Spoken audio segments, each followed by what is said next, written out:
बात तो किसी की जबान में नहीं आनी चाहिए। हम प्रयास करेंगे, हो सकता है हमारा प्रयास असफल प्रयास रहे, लेकिन हम फिर प्रयास करेंगे।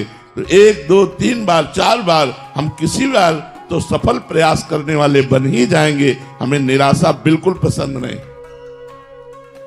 हताश होना, उदास होना, निराश होना ये हमारे जीवन में नहीं, और ये हम मनुष्य जीवन में बर्दाश्त नहीं करना चाहते।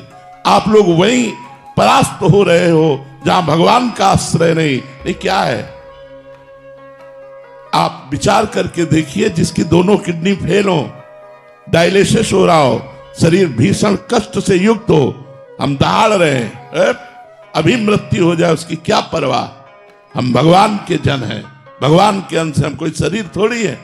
शरीर अगर कष्ट में है तो वो अपनी तरफ बना रहे, हम अपनी तरफ हैं। हमारा जन्म केवल इस बात को लेके बैठ जाए कि हमारी किडनी खराब, हमारा कष्ट है, अब हम कुछ कर नहीं सकते। नहीं, हम हर वो कार्य कर सकते हैं जो स्वस्थ आदमी कर सकता है।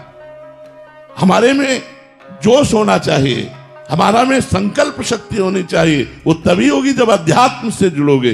भजन करो, भगवान का नाम स्मरण करो और उत्साहित रहो और वीर पुरुष बनो, कायर पुरुष नहीं। ये मैं नहीं कर सकता, ये हमारी डायरी में नहीं है। अधर्म की बात अलग है, धर्म और सही मार्ग में चलने के लिए ये मैं नहीं कर सकता, ये डायरी में नहीं। हमें जो सत्मार्ग में करना है वो हम करेंगे। भजन बड़ा है या माया का प्रकोप बड़ा है? भगवान की कृपा बड़ी है या माया का प्रकोप? ऐसा नहीं। हम सबसे प्रार्थना करते हैं, आप लोग कायर बनोगे तो ना इस लोक के रह जाओगे ना परलोक के रह जाओगे, और वीर बनोगे तो जो चाहोगे वो प्राप्त कर लोगे। तुम भगवान के संतान हो, महाबली, अनंत वैभवशाली हनुमान जी महाराज जिनके चरणों को दुलार करते हैं, उन भगवान के बच्चे हो, उन भगवान के अंश हो। तुम में अपार सामर्थ्य, तुम अपनी शक्ति को जागृत करो और जागृत करके भगवत प्राप्ति करो। जब हम भगवान को अधीन कर सकते हैं भगवान का नाम जप करके, तो और क्या नहीं कर सकते। इसलिए खूब नाम जप करो। जबान हिलाने में क्या जाता है? राधा राधा राधा राधा राधा राधा। इसी से भगवत प्राप्ति हो जाएगी। जो कर्म करो भगवान को समर्पित करो, खूब नाम जप करो।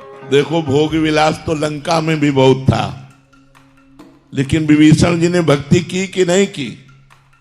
हम वही बात बार बार आपको दोहरा रहे हैं। हमारा जिद्दी स्वभाव होना चाहिए।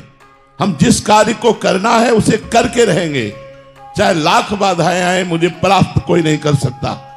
अगर हमारा स्वभाव इस गोटी का रहेगा तो हमें कोई परास्त नहीं कर सकता। लंका निश्चर निकर